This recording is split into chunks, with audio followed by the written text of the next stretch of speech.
Hello everyone. तो आइए आज स्टार्ट करते हैं हम आज का Hindu analysis, that is 5 November and current affairs. आज का हिंदू काफ़ी ज़्यादा इंपॉर्टेंट रहेगा।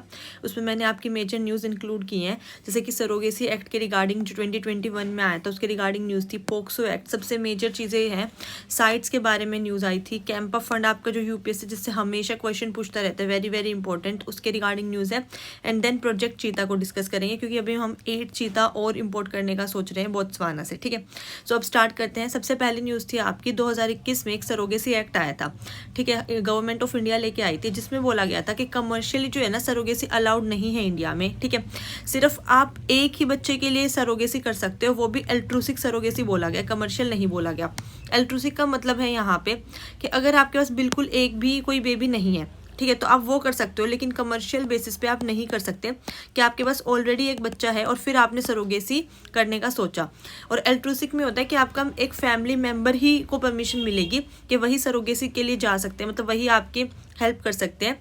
आप ऑफिशियल या कमर्शियली उसको हायर नहीं कर सकते हैं। ठीक है, एक्सेप्शनल सर्कमस्टांसिस में सेकंड के लिए आप जा सकते हो, नहीं तो नहीं, अगर आपके पास एक बेबी है तो अभी सुप्रीम कोर्ट बोल रही है गवर्नमेंट ऑफ इंडिया को, क्या हम इंडिया में 1 चाइल्ड पॉलिसी फॉलो कर रहे हैं, क्योंकि आपने सरोगेसी के लिए सिर्फ एक चाइल्ड के लिए परमिशन दिया ऑफिशियली, नहीं तो नहीं दिया।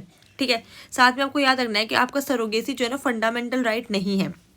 तो अगर यूपीएससी क्वेश्चन पूछता है सरोगेसी और फंडामेंटल राइट, तो सरोगेसी हमारा फंडामेंटल राइट नहीं है।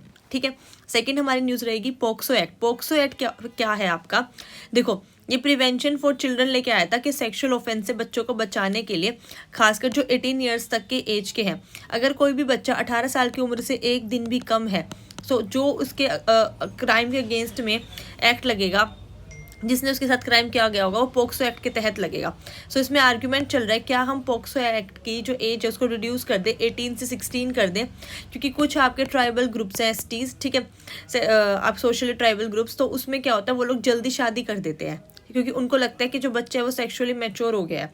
सो दैट इज़ वाई अभी आर्ग्यूमेंट चल रहा है। ये अभी डिफाइन नहीं किया गया है कि कितनी एज अभी हमने चेंज करेंगे, अभी स्टिल 18 ही है। फर्दर आप चैनल को फॉलो कर लीजिए, जैसे इसमें कोई एडवांसमेंट न्यू आएगा तो हम उसको अपडेट कर लेंगे नोट्स के अंदर। ठीक है, अच्छा आपको ध्यान रखना है पोक्सो एक्ट में आपके capital punishment that is death sentence भी इंक्लूडेड है। ठीक है, अब नेक्स्ट न्यूज़ पे चलते हैं, दैट इज साइट्स। साइट्स के ऊपर साइट्स ने अभी बोला इंडिया को कि आप अभी वाइल्ड लाइफ फ्लोरा फोना का जो इम्पोर्ट है वंतारा के थ्रू स्टॉप कर दीजिए। ठीक है, तो हमारे लिए बाकी न्यूज़ जो थी वो सिर्फ इतनी ही थी, स्टॉप करने के लिए बोला, लेकिन हमें जानना है साइट्स क्या है, क्योंकि इससे यूपीएससी जो है ना आपका भर भर के क्वेश्चन पूछता है। This is very very important.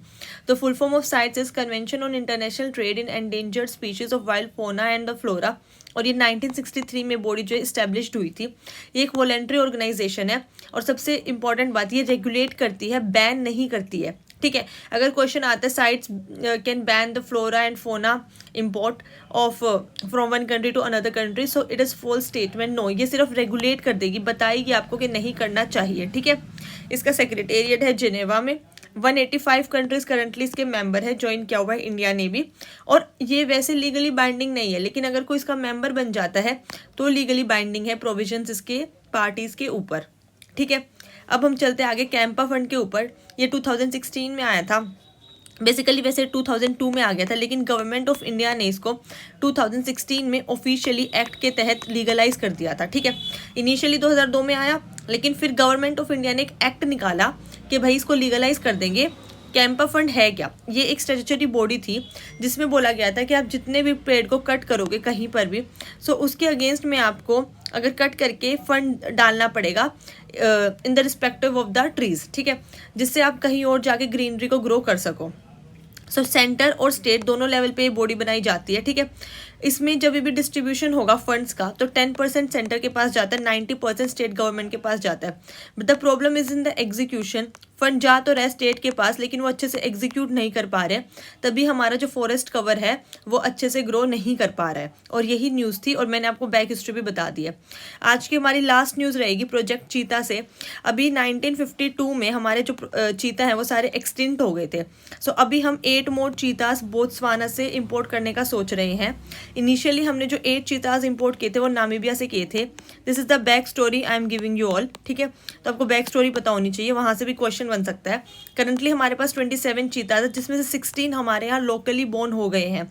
हम लाए सिर्फ 8 थे, 27 हो गए हैं।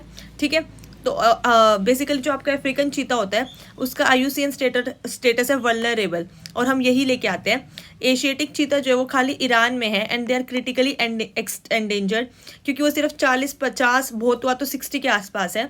सो ईरान वो अभी किसी भी कंट्री को नहीं दे रहा है। इंडिया ने भी बात की थी बट ईरान ने बोला उसके बदले में आप हमें अपने एशियाटिक लॉयंस दे दो।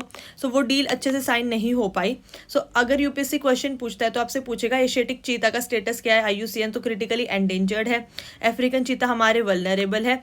और इसके रिगार्डिंग जो भी फर्दर अपडेट्स आएंगी आप चैनल को फॉलो एंड सब्सक्राइब कर लीजिए, हम अपनी वीडियोज़ में अपडेट कर देंगे। Thank you so much.